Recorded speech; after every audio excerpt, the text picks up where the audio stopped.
ಇನ್ನು ನಮ್ಮ ಭಾಷೆ ನಾವು ಹುಡ್ತಾಗ್ಲೇ ಬಂದಿದ್ದು ಅಮ್ಮ ಅಂತ, ನಾವು ಸಾಯ್ಬೇಕಾದ್ರೆ ಅಯ್ಯೋ ಅಮ್ಮ ಅಂತ ಹೊಂಟೋಯ್ತದೆ ಇವತ್ತಿನ. ಈಗ ನನ್ನ ಭಾಷೆಯಲ್ಲಿ ಅಮ್ಮ ಹೊಟ್ಟೆ ಹಸಿ ಅಂದ್ರೆ ಊಟ ಕೊಡಿಸ್ತಾರೆ, ಏನಲ್ಲ ಅಂದ್ರೆ ಜಗಳಕ್ಕೆ ಬರ್ತಾರೆ, ತಪ್ಪಾಯ್ತಾ ನೋವು ಅಂದ್ರೆ ಬಿಟ್ಬಿಟ್ಟು ಹೊಂಟೋಯ್ತಾರೆ. ಇವತ್ತು ನನ್ನ ಭಾಷೆಯಲ್ಲಿ ಒಂದು 500 ರೂಪಾಯಿ ಸಂಪಾದನೆ ಮಾಡ್ತೀನಿ. ನನ್ನ ಹೆಂಡ್ರಿಗೆ ಮಲ್ಗೆ ಹೂವ ಮಸಾಲೆ ದೋಸೆ ಇದನ್ನೆಲ್ಲ ತಗೊಂಡೋಗಿ ಇಟ್ಬಿಟ್ಟು ಸೊಬಗೆ ಬಾರೆ ನಾಳೆ ಸತ್ತೋಗೋಣ ಅಂದ್ರೆ ಅಯ್ಯೋ ನೀನ್ ಹೋಗಪ್ಪ 4 ದಿವಸ ಮಕ್ಳು ನೋಡ್ಕೊಂಡ್ ಬರ್ತೀನಿ ನಾನು ಅಂತಾಳೆ.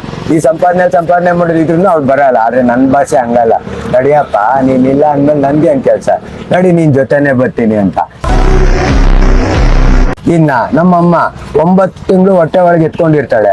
ಅಮ್ಮ ಇನ್ನ 1 ತಿಂಗಳು ಇಲ್ಲ ಅಂದ್ರೆ ಆಗಲ್ಲ ಕಣ ಮಗನೆ ಭಾರ ಆದ ಅಂತ ಬಿಟ್ಬಿಡ್ತಾಳೆ. ಆದ್ರೆ ಈ ಅಮ್ಮ ಭೂತಾಯಿ ಮೇಲೆ 90 ವರ್ಷ ನಿಂತಿರ್ತೀವಿ. ನಮ್ಮ ಅಮ್ಮನ್ಗೆ ನಾನು ಒಂದ್ಸತಿ ಕಾಲ್ ತಗ್ಬಿಟ್ರೆ 9 ಸತಿ ಅಮ್ಮ ತಪ್ಪಾಯ್ತು ಅಂತ ನೆನ್ಸ್ಕೊತೀವಿ. ಈ ಅಮ್ಮನ ಮೇಲೆ 90 ವರ್ಷ ನಿಂತಿರು ಉದ್ಗಿತೀವಿ, ಹುಚ್ಚೆ ಹೋಯ್ತೀವಿ, ಬೇಜಾರೇ ಮಾಡ್ಕೊಳಲ್ಲ. ಇವತ್ತು ನಾವ್ ಹೇಳ್ತೀವಿ ನನ್ ಮಗ SLC ಕಣಯ್ಯ, ನನ್ ಮಗಳು PUC ಕಣಯ್ಯ, ಅದಕ್ಕೆಲ್ಲ ಯಾರ್ ಕಾರಣಯ್ಯ, ಈ ತಾಯಿ ಭೂತಾಯಿ ಕಣಯ್ಯ. ನೀನ್ ಊಟ ಮಾಡ್ಬಿಟ್ಟು ಮನೇಲಿ ಮಲಗಿದಾಗ ಬೇಜಾರ್ ಮಾಡ್ಕೊಂಡು ಮೈ ಒದ್ಬಿಟ್ಟು ಒಂದ್ಸತಿ ಗೋಡೆಗಳೆಲ್ಲ ಅದಿಕೊಂಡಿದ್ರೆ ನಿನ್ ಮಗ SLCನೂ ಇಲ್ಲ, ಮಗಳು PUCನೂ ಇಲ್ಲ. ಇನ್ನು ಈ ರಾಜ್ಯ ನಮ್ಗೆ ಏನ್ ಕೊಟ್ಟಿಲ್ಲ, ಹೊಟ್ಟೆ ತುಂಬಾ ಊಟ ಕೊಟ್ಟೈತೆ, ಮೈ ತುಂಬಾ ಬಟ್ಟೆ ಕೊಟ್ಟೈತೆ, ಮಲ್ಕೊಳ್ಳೋದು ಒಂದು ಪುಟ್ಟು ಮನೆ ಕೊಟ್ಟೈತೆ.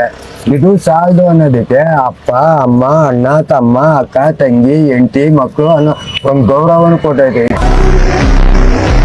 ಅಲ್ದಿರ ಜೋಬಲ್ ಬೇರೆ 100 ರೂಪಾಯಿ ಇಟ್ಬಿಟ್ಟು ಹೋಗಯ್ಯ ನಿನ್ ಫ್ರೆಂಡ್ಗೆ ಅರ್ಧ ಕಾಫಿ ಕೊಡ್ಸೋ ಅನ್ನೋ ಒಂದು ತಾಕತ್ತು ಕೊಟ್ಟೈತೆ ಅಂದ್ರೆ ಶಾಪ್ ಅಲ್ವಾ ಸರ್?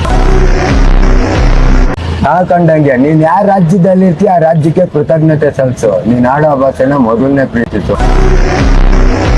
ಪರಭಾಷೆ ವಿರೋಧಿಗಳಲ್ಲ ನಾವು.